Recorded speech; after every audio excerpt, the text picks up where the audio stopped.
Hey, Loom, you're a little wide. You don't think we're a little wide?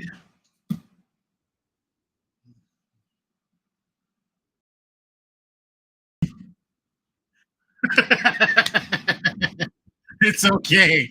It's okay. We're here. We're here. We're here. That's what's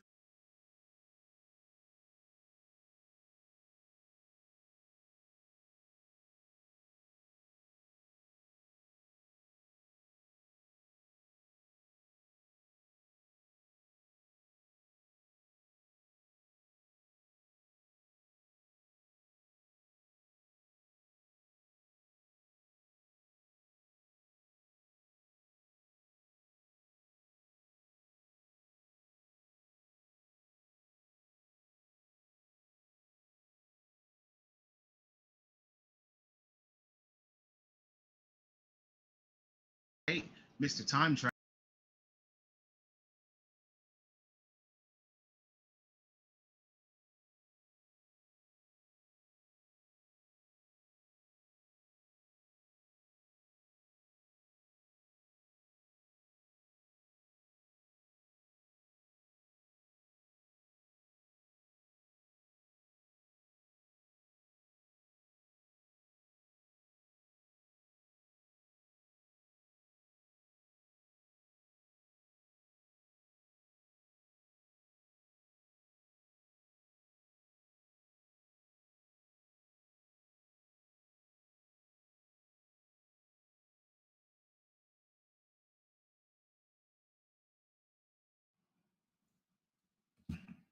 So you might have to tell us a little bit about that. But anyway, you know how we start this. So today's question of the day. Today's question of the day is actually going to lead us into basically what we're going to be talking about today. Today I want to be conversational. Today I would like to make sure that we all get a chance to talk. I'm going to be throwing just a bunch of questions. We don't really have any kind of news or anything that I want to give anybody. I'm just going to be hitting y'all with questions. We're going to be talking about content creators. We started the lead into this last week. And so I'm going to start with today's question. By everybody's definition, what is a content creator? Um, I would like Hustle to start this one off.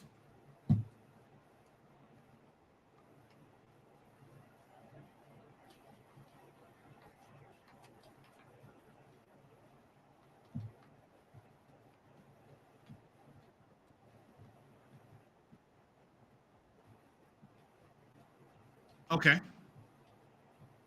So, I mean, sure, we're here to entertain, but maybe not all content creators are created equal. But I'm sure we'll get into that too. So, all right. So content creators being a buzzword. You know what? I'm gonna come back to that. Time. Do you have a different definition of what a content creator is?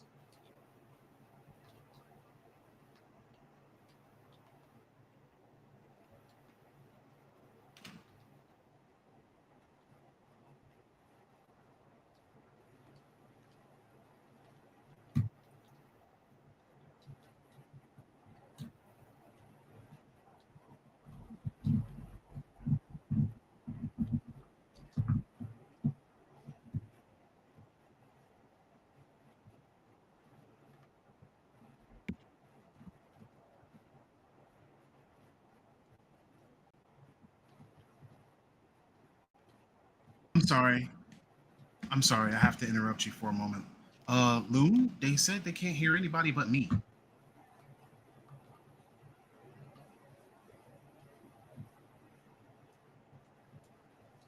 Shit. What?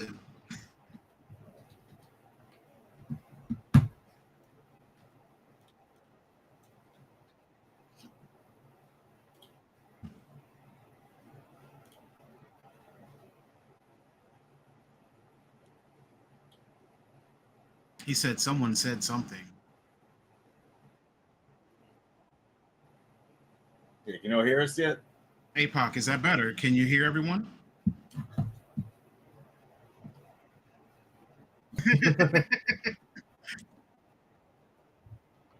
Okay, he said he can hear everyone. So I'm sorry. So he didn't hear Hustle's answer, but Hustle's answer was essentially a content creator is someone who makes content on Twitch, YouTube, or basically like it's a buzzword for being an entertainer.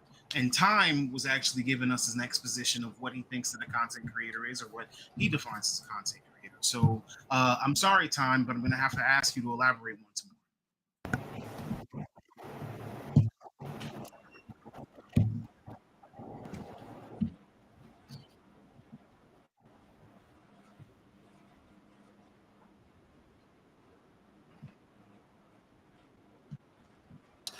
For this, for the purpose of having other people pick it up and look at it. And my logic behind that is there are a lot of people. Time? Oh, there he is. Okay. Maybe Loon's still working on something. Go ahead. Keep going. Sorry, Time. So your logic is. My logic for it is just that there are people who use YouTube as a personal journal of sorts. There are people who use Twitter as a place to just dump their thoughts. There's people who use Twitch as just a place to try and socialize. I think that the transition to content creator becomes when you're more focused on the entertainment factor over the motions of doing it. Maybe you don't even have to have the intent of getting paid. I just think that like when you make that active transition into trying to think about what other people want to see, that's where I think you start to transition to being a content creator. I think there's like different degrees to it of like, I think even if you're one of the other people I mentioned before, you could probably be technically considered a content creator, but like, I don't think that they would consider themselves content creators. If that makes any sense. Okay. That's actually a really good answer, right? All right. Raijin, what would you consider a content creator to be? Kind of along with what Hustle and Time are saying, like, but I think more so it has to do with obviously the intent of making some kind of consumable product, whether it be on Twitch, YouTube, X, Facebook gaming, something like that. But I think it's more so that the people that are really hardcore into it would. I feel like there's some kind of inspiration from like TV and movies and stuff like that, but they don't want to go. It's easier to do it the non-traditional way with how many options we have these days. So it's much easier to create content with just your cell phone nowadays or live on your computer and stuff like that. So I think it's just more so the intent of trying to distribute something to the masses and something like that. I think intent's the most important part of like, hey, like money might just be a side thing, but I think people just are trying to put themselves out there more so than anything else. Okay. And Alex, what about you?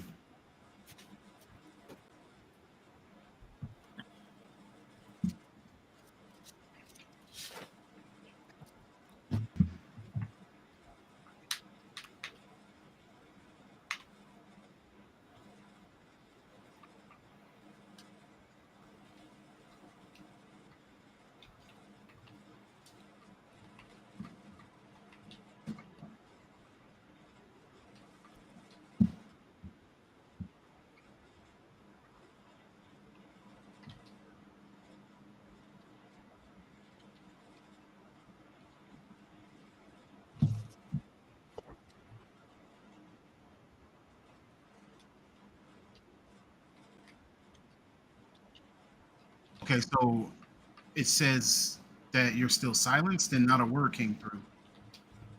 Damn. Hmm?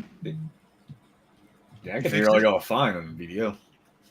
No. No, On the YouTube. Oh yeah, no, it's crazy. It's just like doing that. All right. Okay. Now go ahead. Sorry. We're still having some technical difficulties, but we're still working on it. So, Alex, you were saying that in a general sense, a content creator is.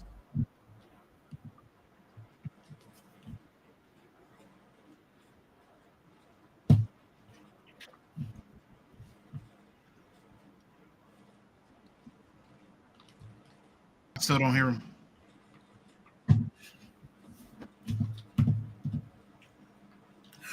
Wait, are you sure it's not just you, APOC? No, I unmuted YouTube. I can't hear him. Oh shit.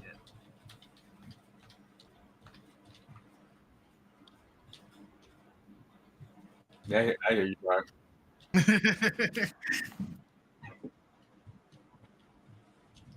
Damn. We're working on it, guys. We're working on it. This new video Ninja hates us so Right? much. I think it's Loon that hates us right now. He said, "Oh, y'all was picking on me when I couldn't talk. All right, I got you. I got you. Watch this." Mute. It's like it would be a shame if somebody just got muted all the damn time.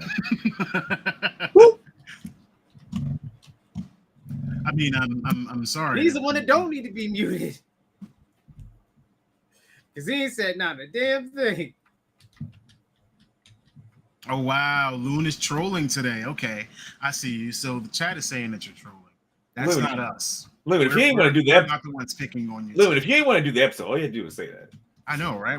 I mean, the people are here because they were looking for us, but I have pizza. right? Like, we still gonna try to end on time. You know.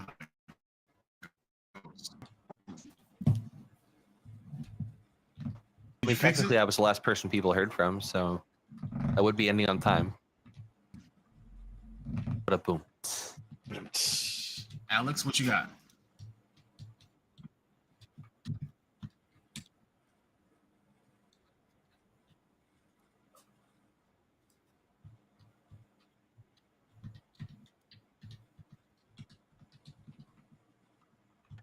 Booty, booty, booty, booty.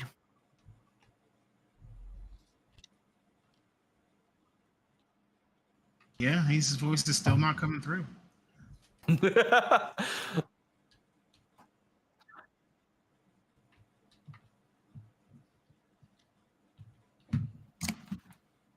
Hey, Pac knows what's up.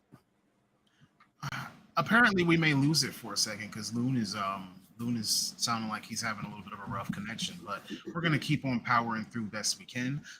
While Loon still works out the issues, I'm sorry, Alex, but we're gonna move on to the next question. And if we can get an opportunity to, even if you say it, I can try to repeat it for you. So basically, what he was saying was somebody that's making content, just in a general sense, moving past that, that era of making content for themselves, but kind of just putting it out to entertain.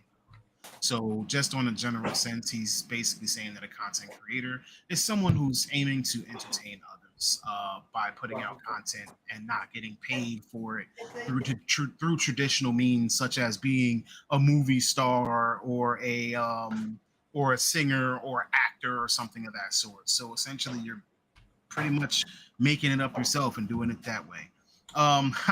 Wow. So Hustle, I heard that you got a rug for your background. How's that? It's in honor of the guy who created it, who died today at 97. I had this as a kid. A lot of people had this as kids. Legendary design. Legend died today. See? So, y'all go look it up. The Pour creator one of up for this the rug millennials. passed away. Yo, that ass. Fam, Hot Wheels and daycares, and that rug is the most classic combination ever. And yes, that's what Alex said. You know how many daycares had Hot Wheels on that rug? Or even just the little mini construction trucks. Dead ass. No.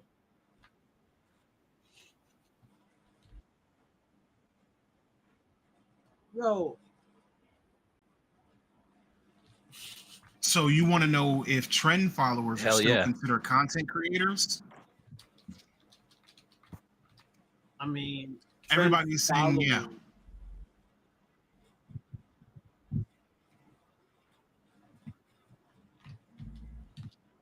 Yep. Alex said any form of media that is being put out there publicly for other people to watch and enjoy is considered content creators. So yeah, even TikTok dancers.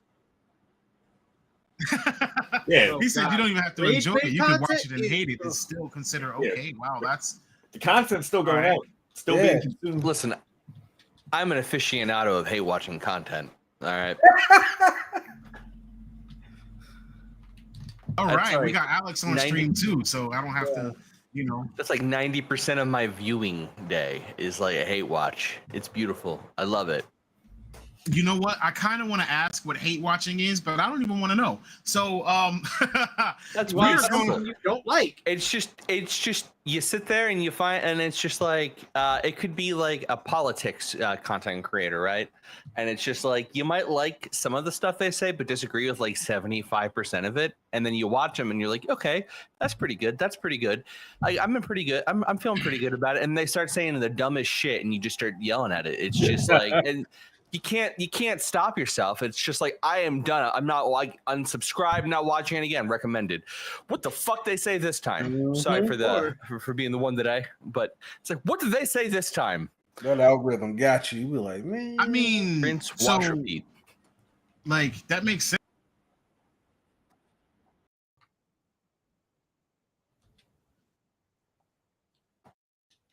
Like, do I want to drive?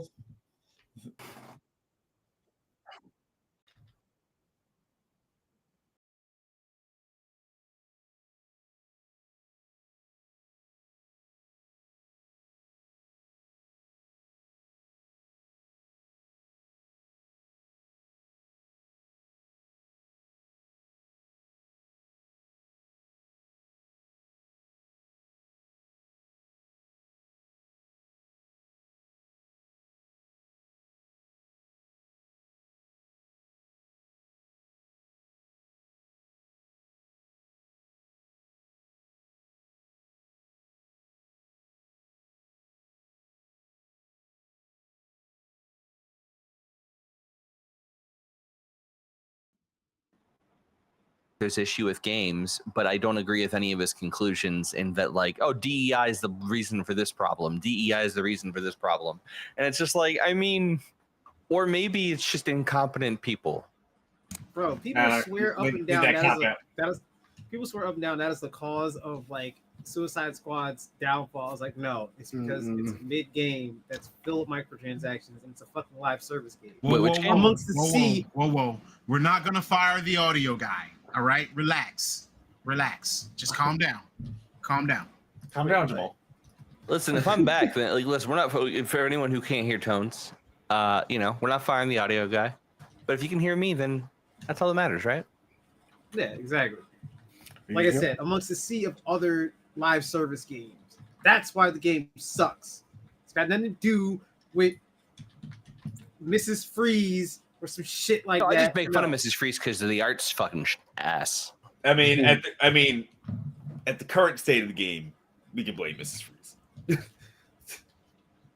But it's I'm so fine weird with blaming her for it, but it's just, But it's so weird too because it's like not weird, but it's like so half-assed because, as far as I remember, from Arkham Knight, Mr. Freeze is still alive, so it would have been cool to have like maybe a cutscene where they meet each other. No, they get dimensions. That's why the Joker. Yeah, I was about to say, they got weird with the dimension pulls. Yeah, because Joker's clearly died at the end of Arkham City, but you can play as Joker in Suicide Squad. So. Yeah. Because he's from another dimension, but they didn't. Yeah. But they didn't like. The thing No, I see where you're going, Mike. Because if they're pulling Joker from a different dimension, because this dimension Joker's dead, the freezes should meet up and under. Yeah, I agree. Like, I agree. I see where you're going with that. Yeah, I would think somebody eating a bag of chips, like they're doing rocks. What's happening right now? Yeah, there should be some like collisions of current people that are still in that dimension. It'd be interesting. It'd make me want to actually play the game to see how they interact, like variations of each other interacting with each other. Like, holy shit, that's actually pretty cool. Yeah, but they just went lazy with it and half-assed all. They've half-assed both Joker and Mrs. Freeze. Like, there's so much cool shit you can do there that you just don't do. Like, I thought originally Mrs. Freeze was supposed to be Nora instead. I'm like, yo, that's an interesting concept. If it was Nora, baby just girl. to see how she acts, like how she would act when she awoke. Yeah. Like let's say roles were reversed and Victor was the one that was sick. Yeah, she was the one that had the accident and had to go find a cure for him. Yeah, how but differently then they does couldn't Nora make her act? look the way she looked. Wait, what? Yeah, you can make her look the way she looks. I don't know. No, I'm saying if they made her actually his wife, There's no way in hell that they could have made her look the way she looks, because that would have even been more outrage. Yeah. But it would still make her an interesting character. Cause it's like, all right, she's a 100%. And this is where I come back with, these aren't DEI issues. These are incompetent freaking writers. These are people who don't know what they're doing, don't actually understand how to make interesting stuff. And like, that's the issue. Or they just don't give a shit. Yeah, I'm pretty sure I'm going get with it out there. Yep. Okay, So so we got a timeline. We got a dimension we can play with. Just make it weird and get it out there. What assets do we already have? What works? Oh, this works. Yeah, put it out there. they'll play it. They'll still play it just because they need something to play. Give them something to play. Where's that? Multiverse. Go weird with it. Didn't we fire an animator? Didn't we have some cool stuff we said we weren't going to run with? What's in there? Yeah, that's ours now. He can't take any credit for it. Let's run it. I don't know. Make Bizarro. I agree. Pops, I agree. I would have liked to see more of it too. But apparently some think that I'm crazy for, people do still play For Honor. But apparently some people think I'm crazy for wanting to see more of him play the Joker. Anyway, so in you guys' opinions, are content creators considered celebrities in any way, shape, or form? Of course. Yeah. Unfortunately. Yeah, reach a certain. There's been a weird like thought process on the internet, and I see it on Reddit sometimes, where like on some celebrity things, like, how is this person a celebrity? Like, out of billions of views on YouTube, they get recognized in public, like, just because, like, for some reason, like, it seems like it's super boomer mentality where it's like, oh, they're not in a TV show or a movie, they can't be a celebrity, or they're not a musician, or it's like times has changed, athlete, anything of that nature. Yeah, it's like the world has broadened so much in terms of like what we consume that you can't just say just because they're not in a movie they're not a celebrity. It don't Hawk Tua girl got brought to the Jake Paul fight. Huh? Hawk Tua girl got brought to the Jake Paul fight. Yep. And she wasn't even a content creator in that video. She was going back to what I said. That's literally how you become in the term of a content creator. You don't have to know that content that you are creating will turn you into this. That's the magic. She wasn't even trying. She was literally answering a question. Sometimes she's securing the bag. Now she's apparently a content creator. I bet you she'll never have to hawk to if she don't want to ever again. The guy who interviewed her, exactly. I mean, that is it. As much as I hate them, Logan Paul, like, dude's a content creator, trashy human, don't like him. But like, if it wasn't for YouTube and it wasn't for Vine, he wouldn't be in WWE right now. Here you guys go. He was a Disney kid.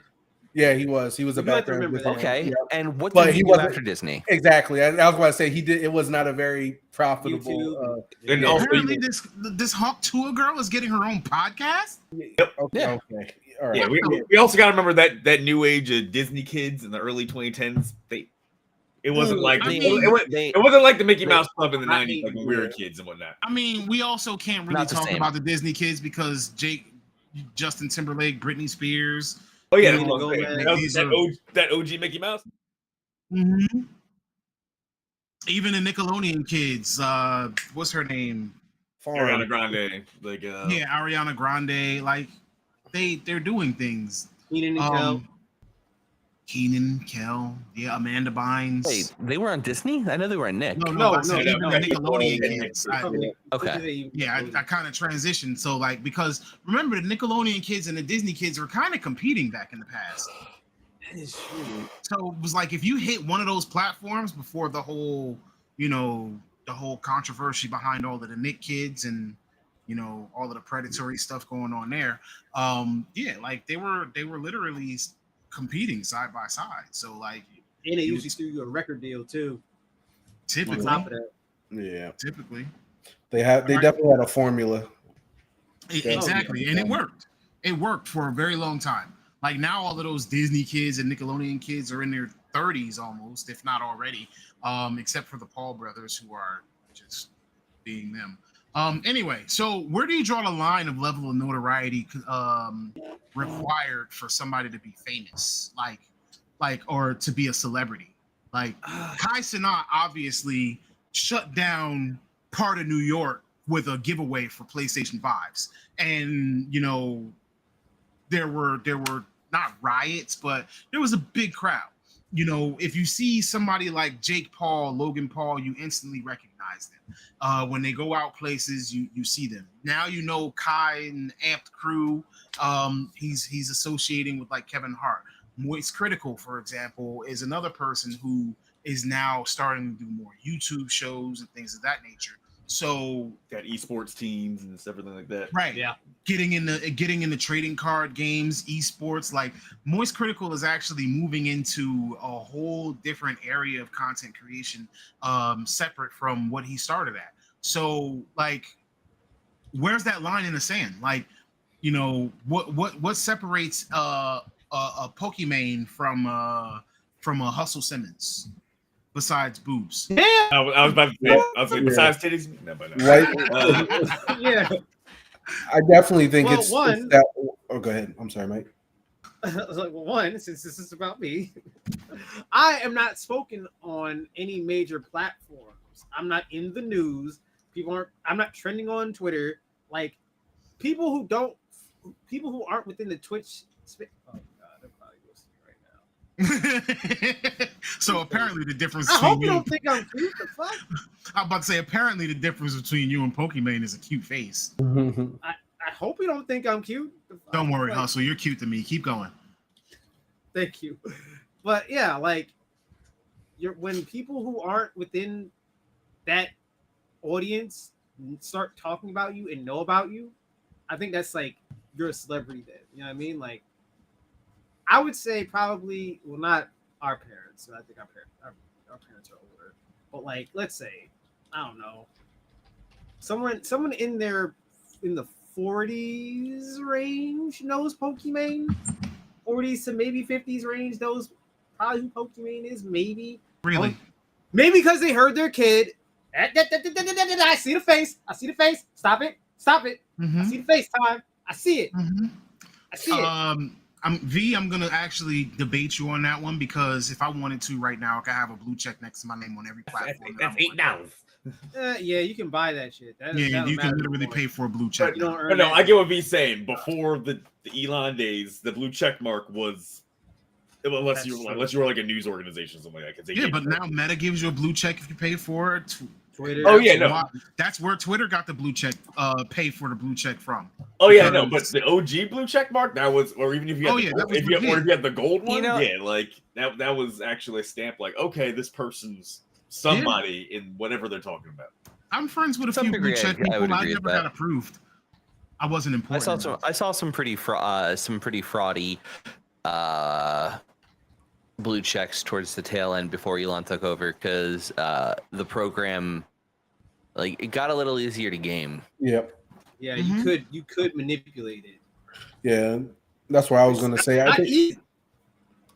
Wait, what? Oh no, that's what I was going to say. Just getting back into it, it's more so that line that you're talking about is notoriety via algorithm optimization. That's where that line is normally drawn. Is where you can game that algorithm to make sure that you're being seen more notoriety in a subject or a space. Yeah, I think it also. Sorry, I just wanted to say real quick. I think it also, like, if you transcend your original niche for your content, because good example of this, my favorite YouTuber of all time is Angry Video Game Nerd. He started making stuff mid 2000s, huge in the video game space, in like movie collecting space, but like no one's gonna know him, even though he's been doing content creation for almost 20 years now. Almost, yeah. He's about to hit 3 decades. Yeah, but like unless you're in the video game space or watch like retro collecting stuff or like old movie reviews and stuff like that or anything like that, you're not gonna know about his podcast. You're not gonna know about like charity stuff he does. You're not gonna know about like the events he goes to because he's stayed in his thing. A lot of these other content creators are like you said, Kai, like blew up out of nowhere let's be honest, it was like crazy how fast he grew, and now he's doing stuff with like Kevin Hart and like all these other celebrities. He's going to these celebrities. Like Nicki celebrities Minaj is on his stream. Tyler's on his stream. It's just he's a stream gateway. Friends though. He's a stream. Though. Yeah, they had a nice friendly stream. Yeah, he's a gateway stream. Like for like celebrities and things that don't understand what a stream is, or they don't have that, etc. Yep. Yeah, they don't have that avenue yet. He is their gateway. He is that introduction to, hey, this is a stream. This is how my stream is popular. And if I bring you on here, now people, will look at my stream, but you will, osmosis, you will now be able to start a stream platform or a stream, and people will be there. And you'll be put in front of a different audience than what you're normally put in front of. Look at the way that people are now consuming Kevin Hart content, because Kevin Hart originally was only going to pop in on Kai for one stream, and now it's turned into pretty much a series where Kevin Hart is pretty much a regular on Kai's stream. And guess who Kevin Hart is being put in front of? Him being somewhere in about 50 years old, and he's being put in front of people who are 12, 13, 15, 18, people who normally would only see him in movies because they wouldn't know him from stand-up, because obviously their parents aren't going to let him watch his original stand-ups. And that same platform where people were feeling like, oh, Kevin's not as funny anymore. Not my opinion, but people were starting to get that feeling like, oh, Kevin's not as funny, blah, blah, blah. And like, come to realize that Kevin has been entertaining us with jokes and with comedy, which is extremely difficult. If no one has ever done comedy before, it's one thing to be able to act. It's another thing to be able to act and be funny, because not everybody is going to share the same level of funny. There are some people who may like a Mike Epps. I'm not personally a huge fan of Mike Epps' form of comedy, but there are movies in which Mike Epps is in that I think are pretty classic, like Next Friday. All About the Benjamins. Oh yeah. Hey V-Tone, just to answer that question, why they're not on T-Pain and Keke Palmer's, the way I portrayed Kai Cenat is as a gateway. You have to look at it as a business deal. He's a gateway business deal. T-Pain would not allow you to come on there with a thought process that you're going to take over or be partnered in. His content is more so encapsulated in what he has. Kai Cenat's process of what he does, like I said, as a gateway, he brings you in, introduces you to that group, and then either you become it or you bloom into something else. But I don't see him. It would be collab work if he did with T-Pain or Keke Palmer. It's not something that I can see as a fun free time thing. I think what Kevin Hart is doing is a strategic business deal right now. Absolutely. And that's what I would say. You have to look at that type of content creation as is not, it is for entertainment, but what they're doing right now is that they're running out of avenues in their spaces of money ventures. So before you venture out and you create your own studio. That's what entertainers were doing at one point. Then you create your own music group, and what you would do is create different layers of money revenue coming back in. And since all of those are kind of tapped and kind of mainstream now, the only one that's still kind of brand new to the media space and content is streaming. So that's I just wanted to put that out there. That's why I consider Kai Cenat a very good gateway for a lot of professionals to get into streaming. It keeps them relevant with younger generations. Facts. Because we know Kevin from comedy and movies, and these kids may not. But now it's like Uncle Kev's coming around. It's gonna be a fun time. Yep. I get to watch Kai and Uncle Kev, basically. Yep. Like, that's smart. It is. And speaking of T-Pain, like he does a lot of music on his stream now. So he'll make beats and things of that nature. It's not really like Kevin Hart did just do the amp cipher, but like it's not gonna be Kevin Hart's lane. And Kai is Kevin Hart's lane. Like they make content that Kevin can fall right into. Time, you were saying? Oh, it's fine. I was gonna. You can keep going what you're on. Okay. No, add on. Yeah, by all means. No, I don't have anything to add on to Kai and Kev. I was going to give my definition of a celebrity, so keep going. You're good. Okay, well, I mean, I would definitely like to hear your definition of a celebrity while we're still on it.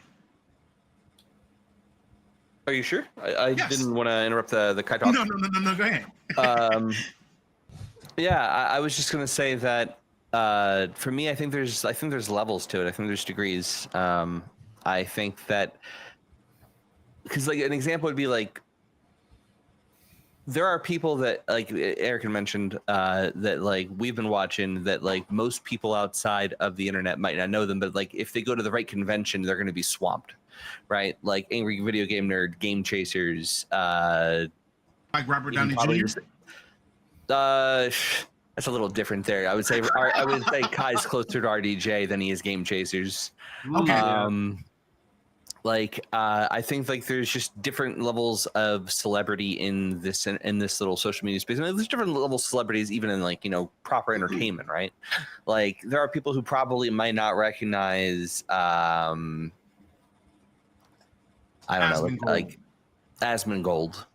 But there's a lot of people who would probably recognize Hassan Piker, or they might recognize a Kai, or they might recognize an iShow Speed. Keith Lee. Keith Lee. Yeah, like so I think for me, where you can start considering yourself a celebrity is probably when, even if it's a small convention, like if you are a content creator in some space and like there's a fan fest for a video game, by example, right? If there are people who have an interest in you being there, I think you're already starting to hit that level of like internet celebrity where you can be considered a celebrity in some small circles. And then from there, like, I think that it starts to kind of grow once you start getting invites to collab, and then you start getting your sponsorship deals, and then you start becoming like, you know, a front page of Twitch, or you start getting into YouTube algo more frequently. I just think that like there's kind of degrees to it. I think Kai right now is probably a good example of what the pinnacle of that is for a lot of more modern streamers. But I think there's probably like tiers a little bit below him that you could still argue are at that like at a level of celebrity where people would recognize them. They may even have like famous people who watch them, right? Like it's entirely possible like they have an actor or someone who watches them already and they don't even know it. Yeah. That makes a lot of sense. So since all right, since you brought that up, right? I'm going to move on to the next question because this actually goes directly hand in hand with exactly what you were just saying. With those pinnacles and those levels that different content creators and different streamers are putting out there, like obviously they're out here, they're entertaining, they're starting to gain that notoriety, especially the bigger ones like a Kai Cenat or like an Asmongold. Like Asmongold might not be as big, but like say somebody like Mr. Beast, somebody who is going to be recognized on the street right off the top.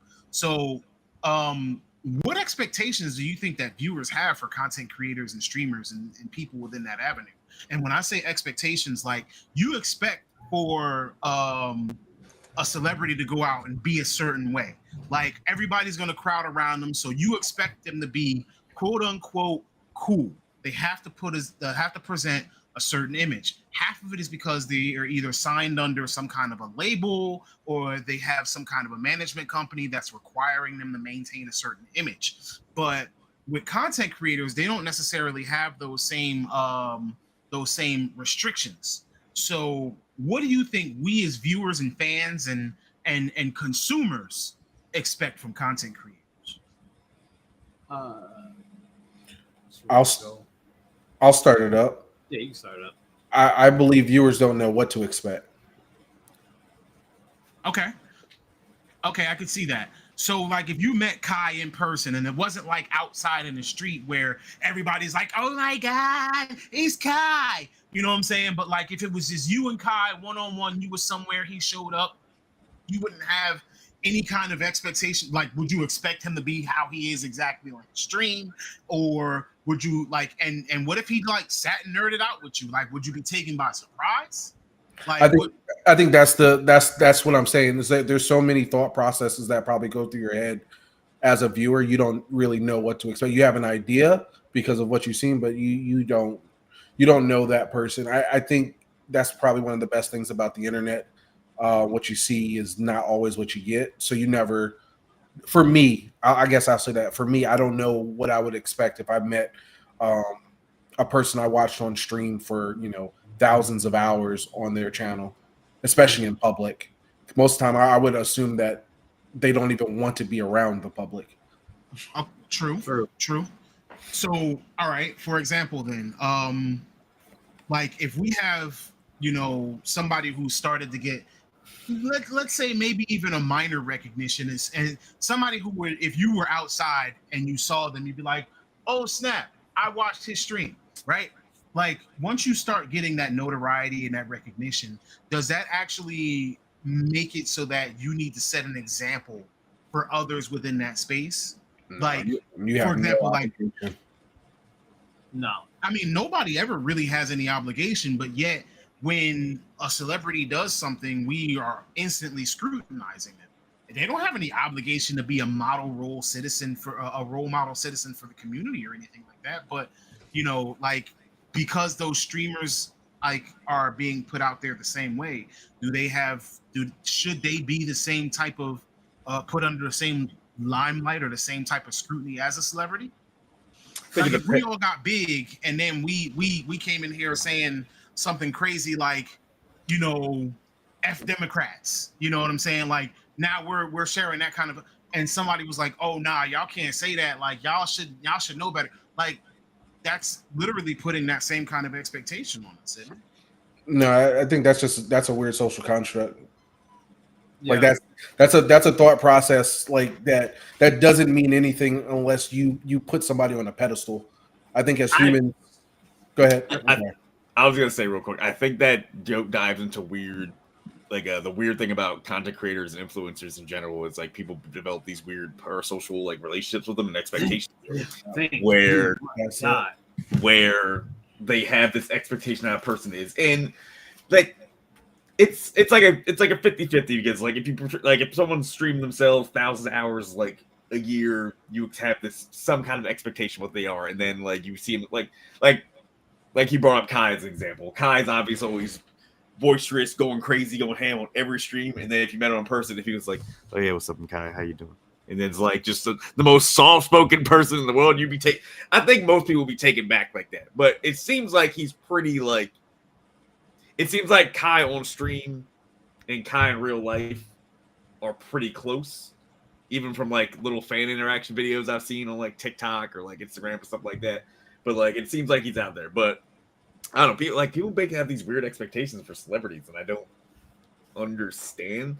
Like, I think a lot of pro wrestlers also have this issue too, because like you see the person, like this was like the issue with pro wrestlers for the decades. You like, because back in the day, people like really thought that they were those characters, and they didn't know how to act when like Hulk Hogan was being a dickhead in person, but he was Mr. Rah Rah American hero and everything like that.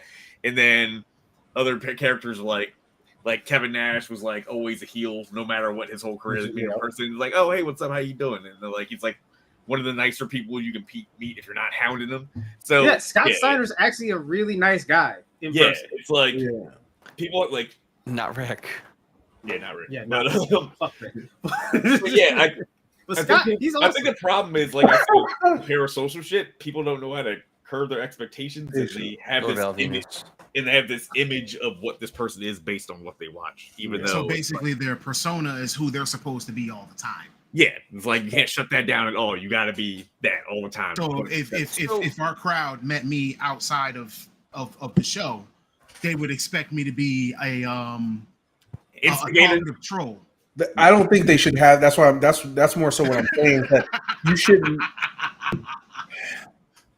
If you go to a banquet for your company, you're probably going to meet random people that you shouldn't like already have, or you might see names to emails, but that expectation, I don't think you should have that expectation going in there, or any kind of. It's already going to put you at a disadvantage to be open-minded and have any type of meeting with anybody if you already have a a pre-thought preconception. Yeah, like there's no way it can't work that way. Same thing we were saying with the wrestlers. Like, of course, you're going to think that somebody who their entire career is a bad guy is going to be a scumbag when you talk to him. Like, that shouldn't go through your head. But I get it. That's just humans. But yeah, that's not real. It's almost like as if you meet Scott Hall, you expect him to say, "Hey, yo, Chico." Oh God! I mean, yeah. As I understand it, that is actually pretty close to who he was. Actually, There you go. when he it's like when he went to WCW, that was such a part of who he was that he actually got in trouble because they accused him of copying the Razor Ramon character. When he went to WCW, like they had sued him for infringement of the character because Scott Hall was so much like Razor Ramon that WWE had accused him of like trying to steal the character, but like that was just Scott Hall. I'm about to say like Scott That makes Hall? sense. Like, Did he make up the character? Isn't Yeah, that No, under how go ahead. Yeah. how WWE has historically worked, it's transitioning a little bit away from it is, but basically when you sign on with them, you're kind of filling the role in a Broadway production. Like you're taking on like the role of role they're trying to fill, and like sometimes that'll be we have a character and we're looking for someone who could fit the role of this character. So they're looking for like we have this idea for this new monster heel that is going to be a big powerhouse, and he's going to be this. They'll go and look for someone on the indies that fits that. Audition a few people, and they'll hire someone like the Undertaker. Again, this might be like mythology at this point, but like the word is like the Undertaker was a character Vince had in his back pocket for a little bit, and like when he met Mark Calloway, he was like, "This is my Undertaker," and that's kind of where that went. As I remember the story, I think one of the big problems with YouTube is that a lot of YouTubers have taken from professional wrestling and they've created characters as opposed to the original intent of YouTube, which was you were supposed to be authentic. Like, I am pretty close to who I am on the show in real life. Like, maybe I'm amped up a little bit, but like, I'm pretty close. Maybe Hustle is down. I mean, I'm probably a little bit more eccentric off air because I'm actually more reserved. Actually, in person to me is probably a little more unhinged because I try and protect myself from losing my job. But a lot of people like Pokimane, right? The reason she got in trouble for the cookie situation was because of the fact that she created a brand that set the expectation of this is not who she is. Like she set the expectation of she is a down-to-earth, holy granola kind of person. Mm-hmm. And when she made those jokes, those snarky jokes that, they're not bad jokes. The reason people cared is because of the brand image that she created, that's not the kind of jokes that she would tell. Yep. That was where the problem was. And she's not supposed to be aggressively saying that, hey, you're poor and I'm not poor. Correct. I mean, she's supposed to be a goody good. Yep. That's the reason. I'm going to just put this out there. When we see people playing cards and they don't have alts in their deck, the first thing that comes to mind is, oh, so I'm playing against somebody poor. Oh. If you're broke, boy, just say it. I'm kidding because I don't play alts, so I ain't got money like that. I just want to put it out there that there are some people who literally do max rarity decks and spend like there was one guy said he spent like almost $4,000 on one deck. I was like, oh, you're bugging. That's competition. Anybody will do anything for an advantage or whatever they like to do in a because your deck is gonna be have a picture taken if you win. So it'd be nice to have it blinged out. I guess so. Terrence, to answer your question, Braun, I believe, chose his name.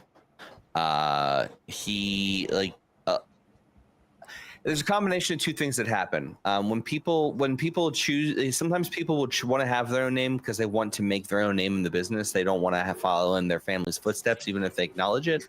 But sometimes WWE will have them pick a new name because of trademarking issues. Before Triple H took over, they weren't in the habit of letting talent leave with a trademark name. They just changed that recently. So if he wanted to, he probably changed back over to Steiner at some point, and then he can take the trademark with him when he leaves. But it's really just licensing and trademark issues. Like, one of the reasons AEW is kind of garbage on the merch is because they don't actually own their wrestlers' IP.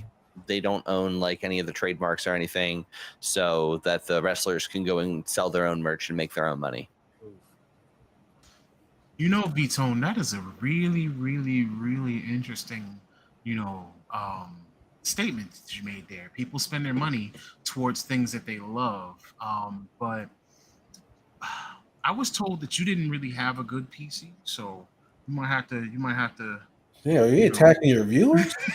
No. She does have a good PC.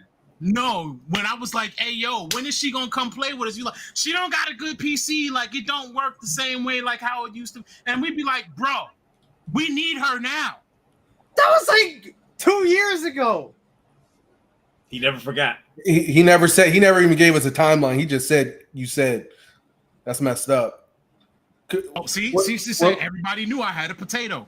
I didn't know you didn't have a potato no more. Otherwise, I'd be like, hey, yo, we need her to come over here and play this new mode and leave real quick. Yo, what? I've been said. No, you didn't. Hey, I'm gonna go play Helldivers with her. No. Do you think she can play Helldivers on a potato?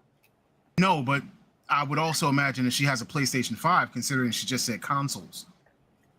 Oh, I see. She did say I would have console. told you she had it on PlayStation 5. No, you wouldn't have, because you never told me anything. I told you I was gonna go play Helldivers with her. What do you think that means? Something capable of playing Helldivers 2. Oh, look, I have a PS5 and the Switch. Look at that. No, we're gonna play Helldivers 2 on the Switch, Tone. That's what we're gonna play it on. She has a PS5. Don't play on Switch. And it's cross-platform.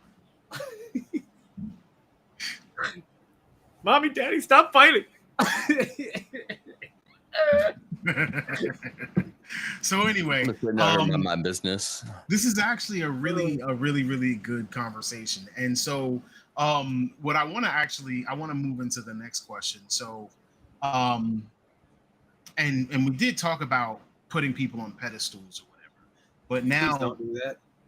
I mean, it happens. It happens. When you start watching somebody religiously and you start putting their character, their content in their head, blah, blah, blah. Like, first of all, I know that if I see Hustle and he's not out here giving hot takes and, or just being loud and boisterous, like, the man talks like he's 8 feet tall. If he's not 8 feet tall, I'm disappointed. It's like, I'm already putting you on a pedestal. But, like, that's not different from, it's literally like, all right, I try to keep things as authentic me as possible on here, like in any my content, streaming, all that shit. Like, that's who I am. Like, anybody who's met me from like online spaces, I'm like, yo, you're the same person that you are online. I'm like, yeah, I know. Why would I be any different? Like, that's weird to me. Because people be fake as fuck these days. Yeah, I was about to say, if you can act, you can get anything you want.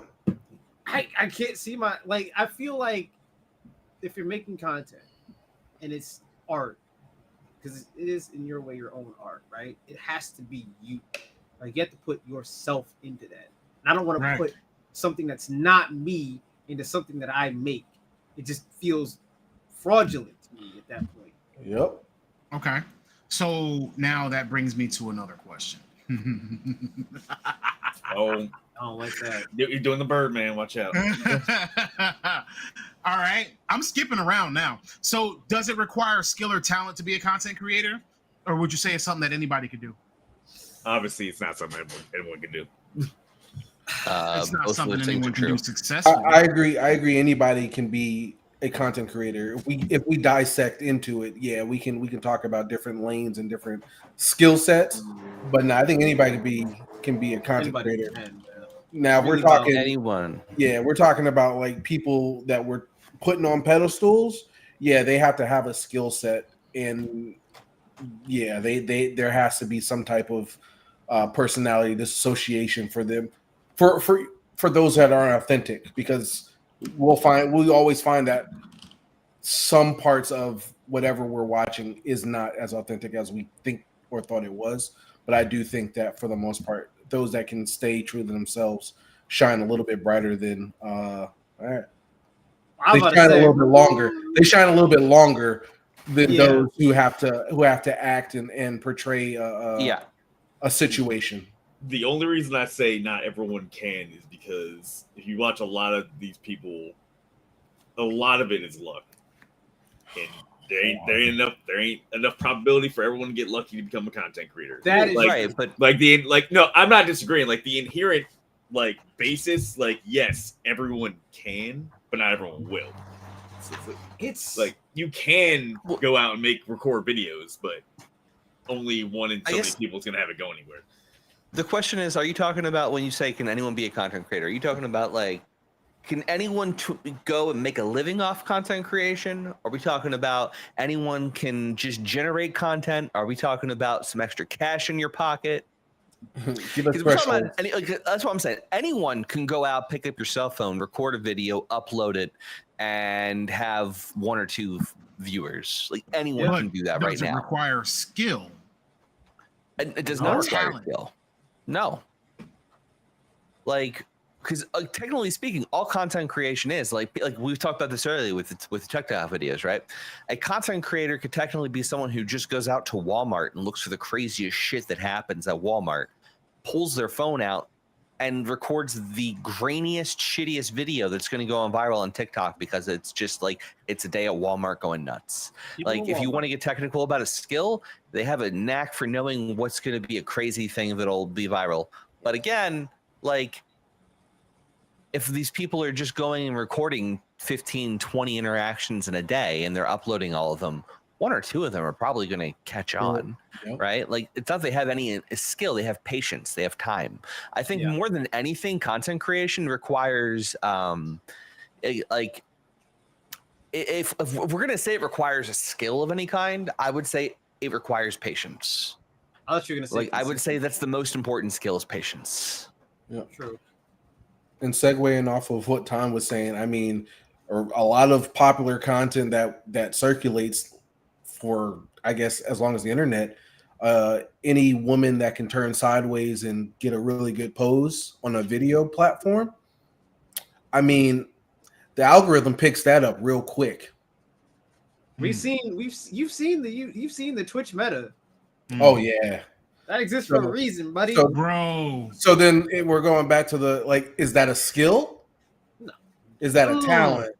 Exactly. Okay. But sitting in the pool oiled up is also not a skill. The trash streams Hey, over them on Kick, them camera angles, incredibly man. dangerous shit. Oh, Well, God. remember. Look at what Goji Senpai is saying. He said that it takes personality to stand out. But then they used to have the dumpster diving era, where all they would do is go through trash, like GameStop trash, and I found this, I found that, or the vlogging era, where people would just walk around with a camera in their face all day long. That's RL streaming now. Yeah, don't forget before it was I forgot before the repost. I mean, you can go and grab somebody else's content and just do a voiceover. Yeah, you didn't have no. That's what I'm saying. Before stitching, you could literally just grab, dub, and put your voice over it, or you could literally take their audio and it was Wild Westing for a bit. People realized they were doing that Ray William Johnson back in the day. Yeah, people realized they were losing a lot of money with their content going to somebody else with a different type of face, or it was usually the bigger ones that were doing it. To the smaller ones. Yeah. So I mean, is that a skill? Is that a talent? I don't think so. I mean, you gotta have some kind of skill or talent to be able to rip somebody's video and put your own audio on it. I don't think so. I think it's a mathematical equation in a sense. Yep. I think it's 1 part consistency, 1 part patience, another part algorithm, and another part talent and another part timing. Okay, I think all those combined. Some luck and Chemical X, man. You got a Powerpuff Girl. I agree with you. Springboard you. So what you're saying is for being successful. What you're saying for being is a content creator, no. Oh yeah, no. For being a content creator, no. I think what we're all saying is, yes. For being a content creator, you need a personality. You need to, get lucky with the algorithm. You have to know how to write the right titles for movie videos. You need to know how to have the right thumbnails. You need to know the right keywords to toss in there. You have to be a wizard at picking the right topic that's going to blow up at the right time. Like catching people's interest. Yes, like to be a successful content creator is hella skillful. It's definitely not luck either. Like I've seen, I don't think it's definitely not luck. It's a lot of work. It's a lot of patience. It's a lot of self-awareness of being able to say to yourself, "This isn't working. Let me try something new." It's like there's a lot of work that goes into being a successful content creator, and then maintaining that is another skill set altogether. Yeah. Gotta have like a data right now. Right now, there's a content creator that I've talked about it here a few times. Eric and Mike have followed him, but Review Tech right now. That man has been able to survive for a long time, but like he's currently fallen off right now massively, and he doesn't have the skill set to adapt anymore. Like it's just his channel's dying. I mean, Ninja was Goji said. No, Ninja had a talent of just getting in at the right time. No. Stop. Ninja Fortnite is not. Y'all gotta put some respect on this dude's name. He's just not the Fortnite guy. You gotta remember when he was just a Fortnite guy. I'm just saying he had a talent of getting in at the right time. He was a pro Halo player prior to that. Yeah, he was a pro Halo player. So the same. No, but what I'm saying is that most people recognize him as that Fortnite transition. And you think that's where the following came? No, he was. That's where I'm going with this. Got it. He was a professional gamer that already had a huge following. Mm-hmm. And that's the thing. Most people didn't know of his following because the games that he played weren't mainstream and broadcasted like a Fortnite. Mm. And so he was pro before like the streaming stuff. Before anything was even considered even being a pro gamer.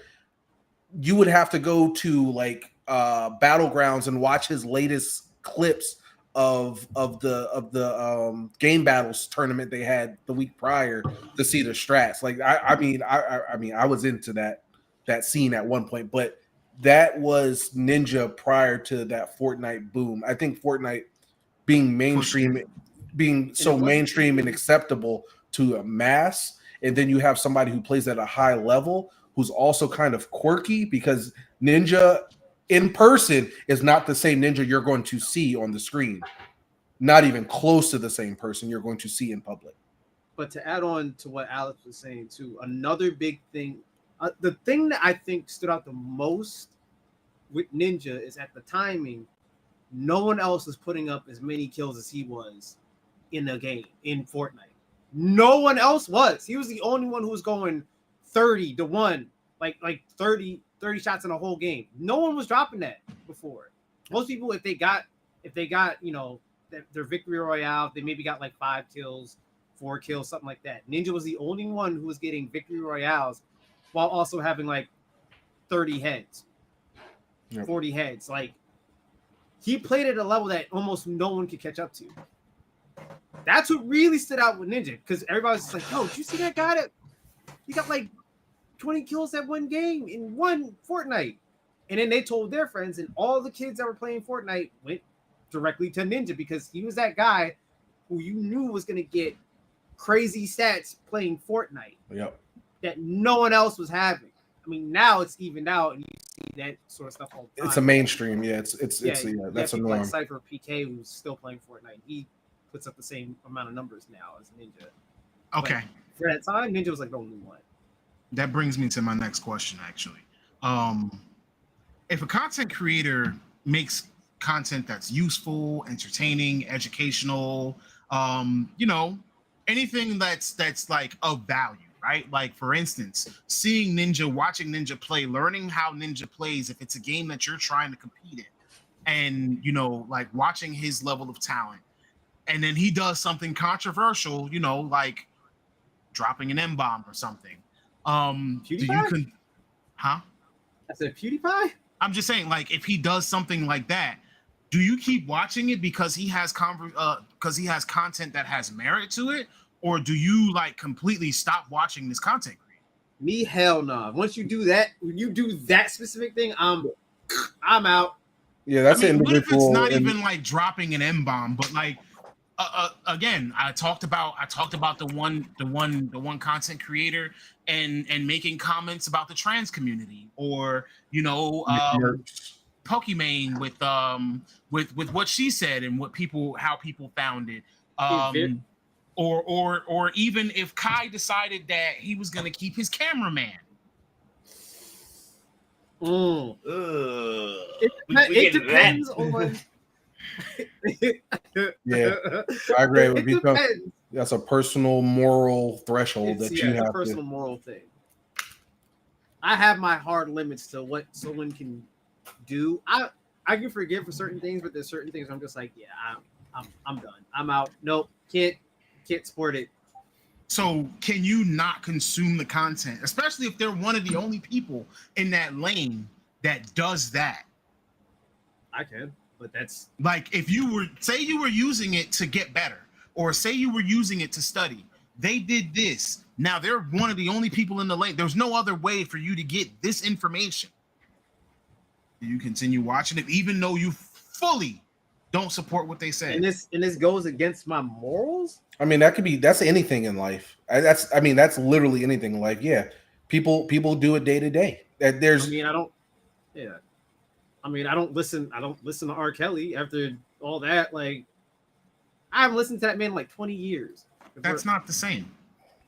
We're talking, but that's no, content. we're talking about that's content. That is the same. It is the same. No, I'm talking about it's not the same as like the question that I'm asking. Like, if this is the literal only thing that you could watch, could you separate your moral compass from your need to consume? I don't need it that bad. Yeah, like if it's certain scenarios where it's like the scenario you're laying out is like someone dropped an N-bomb or like anti-trans or like general racist or general piece of shit in general. That's the only Just something offensive, something that most people would be like, yo, no, not doing it. But they continue making content. No, I would say for me, no. Like if it's something that like to my core, I'm like, I can't fuck with that, then nah, I wouldn't be able to do that. Listen, there's only like a couple things I need in my life: a roof over my head and food in my stomach, and obviously like electricity on. Everything else is like some optional shit compared to the necessities that I need in my lifetime. So like if there's a content creator that does something that I can't rock with, but it's a content that I can't get anywhere else, I'm cool not having that. I'm fine. I'll be okay. There's other shit that I watch anyway. I'll be all right. I just won't be learning whatever that thing is. And I'm fine with that. I'm cool. I'm cool with that. It doesn't bother me. I'm very much all right with that. It's the same way, like if a game does something I don't like, I don't buy it. Or surrounding the game, they do something I don't like, I just don't buy it. I'm cool with missing out on that. That's cool. And I use something like that, like for example, like I use those examples because there are people out there, like for instance, that one guy I told you about in the TCG community. He did coaching. He had valuable information that everyone else is paywalling behind Patreons. Like for you to be able to get that coaching, they want you to spend $50 to $150 an hour or for 2 hours of coaching that's going to help you improve or help you get better. And he's making YouTube videos that are giving you slides and tips and things that you could use to improve. But then he said something offensive about trans people and then doubled down on it and didn't actually address it. And he's very abrasive. He's very confrontational when it comes to things like Twitter or something like that. Where we just talked about Andrew Tate because that's Not saying any names. You know, like if you said something against like what he said or how he felt, his answer is either I don't give a F, or you know, the next time you see me, we can get in a ring, we can fight. So Hold on. Can I ask for like can I throw in a question within the question then? go for it. And this is just for the group. Do we disassociate, or are we disassociate the content created by the person creating the content? Are we That's doing exactly this what I'm separate asking. art Are we from the separating the artist creator thing? from No, the content? I can't. No. Nah. It's hard to like. Especially if they're doing it's like honestly like a lot of content creators we watch have done fucked up shit over the years, but that doesn't just because it depends on what it is. If it's like some, and I hate using the word objective, subjective sometimes, but if it's like some objective nonsense where it's just like, you know what, like maybe we need to like someone says some wild shit. I'm not saying I've heard this, but someone Like says wild shit. YNW Melly making songs about killing his best friend or something like that. No, or some shit like, you know what, like maybe we need the Nazis to come back. Like, all right, peace out, you gone. Like I went extreme, yeah, I know, but it's like if it's some shit like that, it's like, all right, not watching your shit no more. I disassociate, Well, but it entire. I said, I disassociate. Entirely different meaning than how you mean it to mean, but I definitely find myself disassociating from myself. I'm, you know, delusional. There we go. Anyway, bad joke. Anyway. Oh, I get that, coach. I picked up what you put down. Okay. All right. So sometimes watching some of these content creators causes me to disassociate. Ladies and gentlemen, time has just let us know that he has a dissociative disorder. We're not going to judge him. We still love him. Yeah, no, I mean, I disassociate from content creators at points. Like I have a higher like I will hear bad things about content creators, and I have a tendency of, if I don't see it myself, if I don't see full clips, or I don't see, you know, what people are talking about, I will watch things until I see something personally that throws me off. And then when it throws me off, like that'll be it. Like I don't want to deal with it anymore. Like if there's someone that, like, some people are like, I don't know, kind of gives me some sussy wussy vibes. He might be racist, or he might be you know, like homophobic or something. I'm like, maybe I haven't seen it. Like, if you can show me something cool, and then like I'll be watching it, and like a month later or something, they'll drop something. I'm like, oh right, that's and the other shoe falls out with the trash. Yeah, so I think maybe I don't need to watch this YouTube channel anymore. Goji Senpai said, I can separate the art from the artist. It's the same thing as separating the corporation from their BS. Nah. I mean, going back to the Nazi talk. I mean, Hitler brought his people out of a Great Depression. So should we be? Oh yeah, no. Please don't let us get exactly. No separation. Not gonna lie. You can't separate that. Not gonna lie. When I was in my edgier days and made way edgier jokes, I would do that just to troll people. And I was like, I mean, like, you know, the economic surplus during that time was great. We got the Autobahn, you know, and stuff like that. It's like, but everyone knows I was being like, BMW and Benz blew up. I don't know. It must have been something in them tanks. I mean, like, them Panzer strikes was Panzer, and I don't know what was going on, but nah, man. I'm just gonna say this: Disney is still a highly successful company. Yep. Listen, all I'm saying is, listen, baby, you can't taste the hate. There it is. That deep fried Disney, that hate gets kind of fizzled in there. You never know what it really tastes like now. I'm gonna tell you why. I'm gonna tell you why it's not the same though. Here it is. So all of our major food companies do really horrific, horrendous shit. But I need food to fucking live. That's the thing. That's not the same as like someone who makes a TikTok or someone who makes a song. I don't need that album. I don't need that video game or that song or whatever, right? It's not the same as like Coca-Cola. For people who don't know what Coca-Cola has done in South America, not to get political here, but it's fine. Coca-Cola is very anti-union and may or may not have allegedly paid local militias to take care of union leaders. Yes, sir. A couple years back, right? But Coke owns how many different products that we eat on a daily basis? Well, you gotta keep that balance down there in the jungle, dog. Listen, Like, man. I mean, you gotta use the coke to get the rust off the trucks, right? I mean, maybe them uppity leaders should be interfering with the Coca-Cola. I'm just saying Big Red. that's sounding big CIA-ish. I mean, the content's already out there. Big Coke. You know, they had to get that Colombian white from somewhere, right? My lord. Wrong Coke. Oh no, it's not the wrong coke because they put that in Coke. Yeah, that's the OG Bring recipe. that back. It's the one thing Disney said we can't do. My bad. Oh, So anyway, please don't take us off YouTube. but no, But yeah, I was just going. Yeah, I think that really like the but it's not a disassociation. good comparison. That is Yeah. that's a horrible comparison.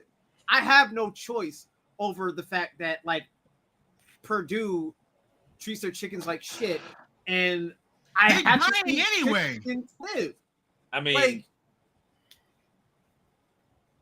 I mean, if Green Giant abused their vegetables, are we gonna not eat Green Giant vegetables? how many? Let's I'm just saying Yes. I'm just saying maybe it's our fault why the chickens get treated that way. Because I only smoke Don't do this. the Don't organic. do this, Eric. Don't do this. maybe it's our fault. Because So anyway, before we go too far down that What I'm rabbit hole, saying is, you can't compare corporations to someone who's a content creator or an artist. It's not the same. We don't have. I'm sorry, but like small businesses don't exist anymore. Basically, and all the shit you're getting out, all the shit you need on a daily basis comes from a corporation. You can't avoid buying anything from a major corporation these days. I'm sorry, you can't. Hey, at least we have ethical content creators out there, like Mr. Beast. Oh, Oh. oh boy. Hey, we have Keith Lee. No, I'm being for real. Keith Lee, as far as I know, he ain't done nothing crazy. I am Yeah. not going to assume anything anymore. Yeah, I Can't trust nobody. Not. so anyway, we have Let us. him disappoint That's me, what we have. We have us. Though we I'm a may horrible not be human. the most What are you talking ethical about? people out there, we are definitely real. So, you know, I'm going to be upfront that when you meet me in person, sometimes I'm going to be in a mood where I don't want to talk to you. Today, you know what? I can't even say that on record because it might get me fired. So anyway, when you're sorting through videos on Twitch and YouTube and things of that nature, what makes videos worth watching? What makes the content worth consuming? TikTok, YouTube, like what makes you stop? What makes you go, all right, I'll watch this. We're just getting the obvious one out of the way. Titties and ass. Besides that, what stops the scroll? That's what you're asking. All right. He's not That is wrong. very true. Not all titty is created equal. I know. No, but, but some- that's a- but that- you that might is a you, very- Well, you I still gotta gonna admit- stop, you yeah. gonna get curious. Yeah, I got to stop and I have to see if it meets my criteria of. You got, So, Like, gotta- it's oh, just like sitting there. you gotta and do you're an just going through assessment. TikTok and say, what? you gotta do an Oh. assessment because Yeah, you might be dead like, ass, bro. because you might be a more You might have to watch it 3 or 4 times in order to make sure it's right before you decide to watch it 10 Exactly. more times. you might be a fan of something a little bit more going on in the front, but you might see a certain little thumbnails like, actually, hold on, what's going on over there? I'm Oh, like, man. let me stop the scroll. Let Oh, me do wait, some they have research. a- I gotta do some research. All right. It's like, That's brave. That's a very brave guy. stunning and brave. He's my I hero. know. He's saying the real shit. The stuff that'll get me mostly is usually that or if it's like a really catching title. Yeah. A catching title for YouTube, decent thumbnail sometimes will get me, but I care more about the title. Like, the title has to be like has to tell me I want to watch this. Like, what does my current page look like right now? Like, I'm not even Do I going to have go any over good what my examples current page here? looks like. I'm not even going to talk about what the content that they're Titties and putting in ass. front of me. God damn it, and- Charlie! No, I mean, I think I finally got that out of my algorithm. No, Moist Critical. He's such a clickbait artist. I love him. So West Critical I mean, Situation we is need us a crazy. clickbait artist. all right, so if you don't know, he got into a bit of a controversy the other day. Because he got into a debate with Sneeko. Oh, For those who God. aren't familiar with Sneeko, he's a content creator that doesn't know who the fuck he is. Today's Muslim. Tomorrow he's going to be an Orthodox Jew or something. I don't know. Oh, But he's today's sneaking Muslim. into all of the different races and religions. He, Gotcha. he goes into deadass. whatever sphere he can grift off of the easiest today. For a while, he was in the red pill sphere, and then that transitioned naturally and nicely over into the Muslim arc, and that's where he's at now. So one of the things that he is actually for is like he got into a debate with Charlie, and he is finally standing his ground, and he's saying that he thinks 15-year-olds should be allowed to marry 21-year-olds. That's what Sneeko's saying. Yep. So him mean, and Charlie got considering- into a whole argument, and in some Po- for some Dr. Disrespect did not say he admitted it. It's his No. first post since the controversy. Anyway, carry on. I'm sorry. So Charlie got into a debate because he said, and I don't want to get into any of this because I don't want to get into politics. I'm just going to say his statement. But he said that he believes that teenagers, with the consent of their parents, should be allowed to transition if they believe they're trans. And this caused a whole controversy. And so, like, the clickbait today is Charlie's been owned, Moist Critical owned. So what does Charlie do on his own channel? 30 minutes ago, this Moist Critical situation is crazy.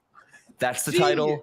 Genius. His own channel. That's the title, and it's just like, well, shit. Now I gotta watch. Oh my god.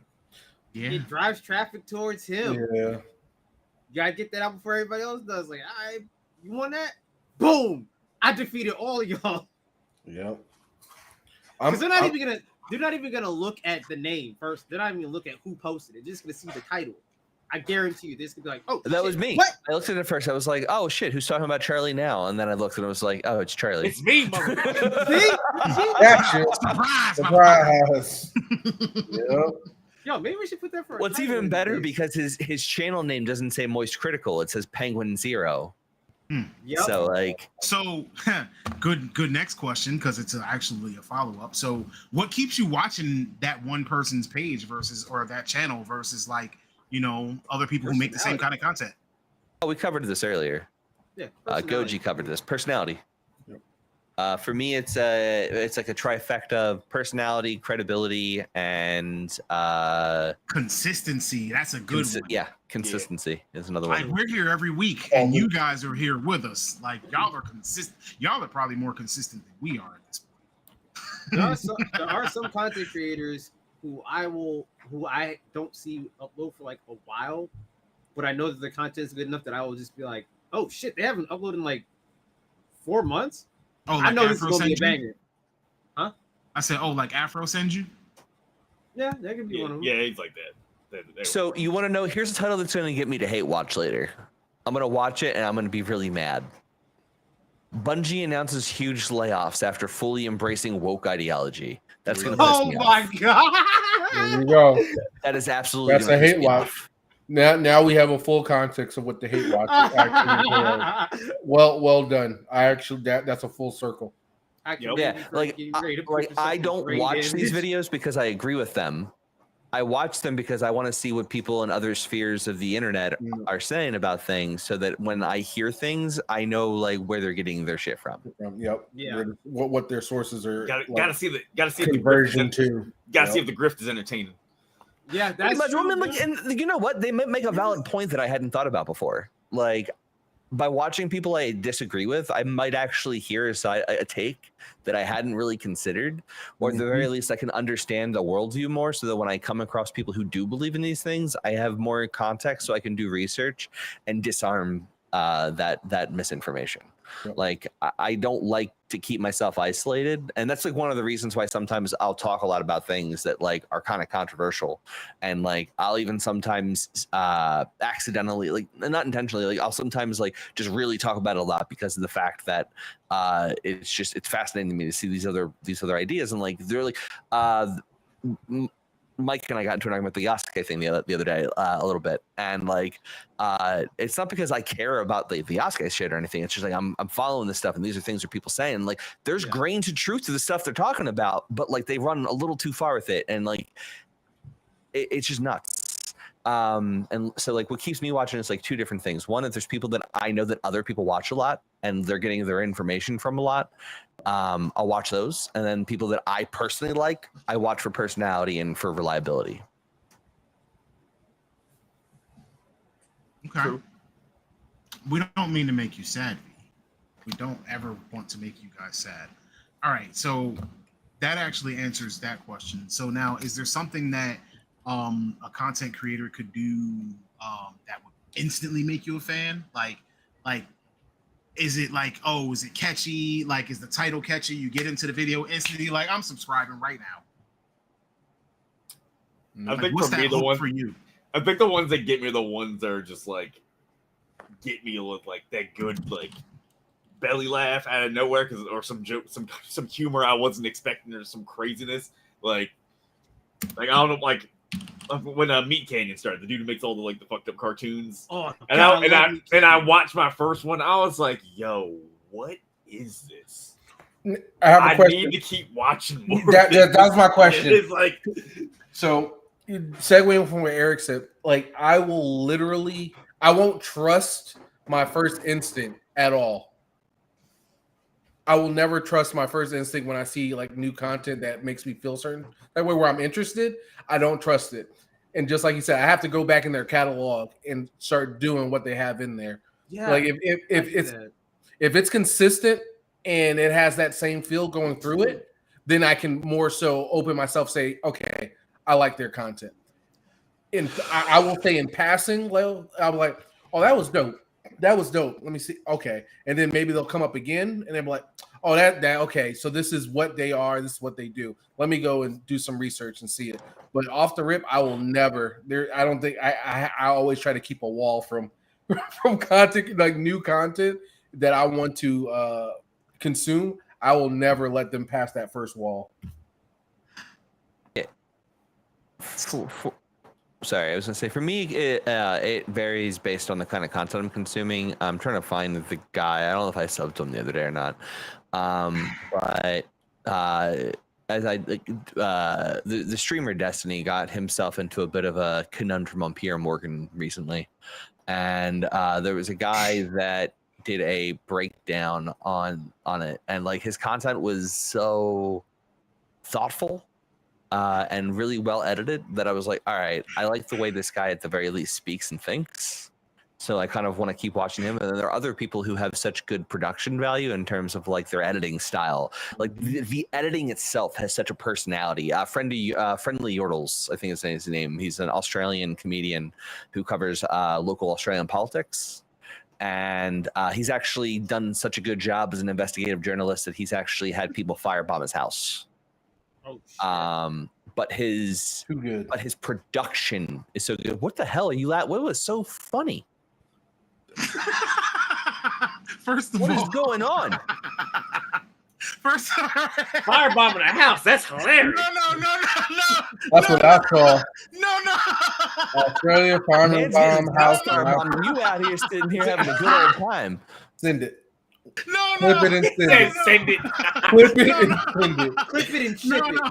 No. First of all, he was talking about Meat Canyon. Well, Meat Canyon's amazing.